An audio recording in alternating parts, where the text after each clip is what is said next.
The teams have now been decided for the 2024 Grand Final, and to no one's surprise, we have the Melbourne Storm and the Penrith Panthers. With both teams dominating the comp for the entire season, coming first and second on the ladder, they will go head to head this weekend for the trophy. The battle of the star halfbacks will be front and centre for the big game. Throughout the season, the teams have met on two separate occasions, with Melbourne winning both times. In round 1, 8-0, then in round 24, edging out the other win, 24-22. Nathan Cleary is the key man for the Panthers, leading their comeback in last year's grand final. While he has sat on the sideline for a large portion of the season, his return at round 20 was nothing short of brilliant, kicking the field goal in extra time to win the game for Penrith. And on the weekend against the Sharks, as per usual, clearly stepped up in the big game. It was a very competitive first half, with the Sharks staying in the fight with Penrith.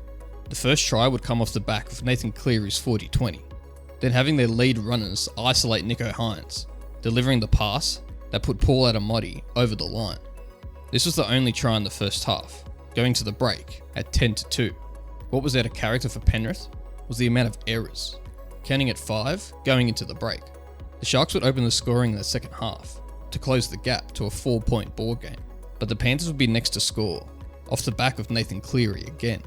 After originally trying to go down the short side, leading to a broken play, Cleary would then spot the Sharks winger Ronaldo being slightly infield, causing Cleary to put a kick into the corner for Brian Toto to score. From here, the Panthers would go on a roll and turn it up a gear, scoring a couple more tries to finish the game, with the final score being 26-6. Most of the Penrith side seemed to finish the game unscathed, except for Nathan Cleary, as with less than 10 minutes to go, he extended the arm out of the injured shoulder, causing him to hold it coming out of the tackle, obviously showing some discomfort. Shortly after this in the game, he would be subbed off. While Nathan claimed that his shoulder's fine in the post-match press conference, we will see if he's in any pain or discomfort come grand final time. While the key man for Melbourne is not as clear-cut as the Panthers, due to their modern-day big four, consisting of Ryan Papenhuyzen, Harry Grant, Cameron Munster, and Jerome Hughes. The key man role still sits with their halfback, Jerome Hughes. Jerome led the Storm in last week's win, dominating the Roosters, especially in their first half. The Roosters came out firing the first 10 minutes and opened the scoring, but that was quickly turned around. The Storm would go in a tear due to the combination of the big four attacking the Roosters' left-hand defence, in particular Luke Keary. They would go into the halftime break up 22-6. The second half started with the Storm opening the scoring with a penalty goal, but then the Roosters had a good run, scoring the next few tries, bringing the score to a 6-point ball game. But this would be the last of the Roosters' points, as the Storm ran away with the game, with the final score being 48-18, a dominant scoreline considering it's a preliminary final. Jerome Hughes even scored a hat-trick in the game. Towards the end of the match, there were a few injury concerns for the Storm. They brought Jerome Hughes off the field with a neck complaint. Nick Meaney came off the field with a more serious knee injury, and it is reported that Harry Grant played through the entire game with a calf injury. Besides these injuries, Big Nelson is the other Melbourne player that needed to be looked out for.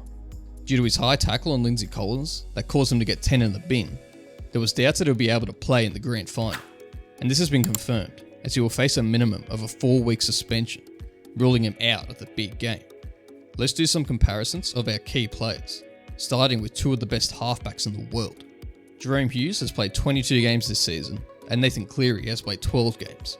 But with both players having drastically different numbers of games throughout the season, they both have only lost 2 games throughout the year. Nathan Cleary is 26 years old and has played 171 NRL games, while Jerome Hughes has played 149 games and is 3 years older, sitting at 29. Nathan has a 71% win percentage across his career, but Jerome has a 77% win percentage. Additionally, if both these players make it through the grand final unscathed, they will both likely be picked to play at halfback in the Pacific Championships for their corresponding nations. Nathan for Australia and Jerome for New Zealand. That will take place in a few weeks' time. Now for their sidekicks, with both the 5'8s, Cameron Munster and Jerome Luai. The Origin 5'8 rivals will clash in the grand final and will play a massive role in either team's success. Munster has made 211 NRL appearances over the past decade, with an overall win percentage of 73%. And for Jerome Luai, he is 27 years old and first played in the NRL for Penrith in 2018 and has played a total of 130 NRL games for them. with a win percentage of 82%. Next up, comparing the fullbacks, we will start with Dylan Edwards. Edwards is 28 years old and started his first grade career in 2016. Over his entire career, he has played 149 NRL games with a 79% win rate. Then to Ryan Papenhuyzen. While he has had a rough couple of seasons with injuries, he is now back at full flight. The Golden Mullet is 26 years old and has played 91 first grade games over the past 5 years, with an overall win percentage of 77%. And for the last of the spine, we have the hookers, Harry Grant and Mitch Kenny. Harry Grant started his career for the Storm in 2018 and has played a total of 100 NRL games at just 26 years old.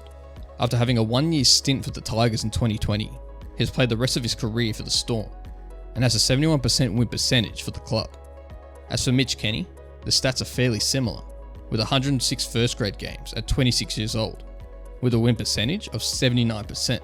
What's incredible is besides Jerome Hughes playing 2 NRL games outside of the Storm, and Harry Grant having a 1-year stint with the Tigers, all other players have played for their respective NRL clubs throughout their entire professional careers.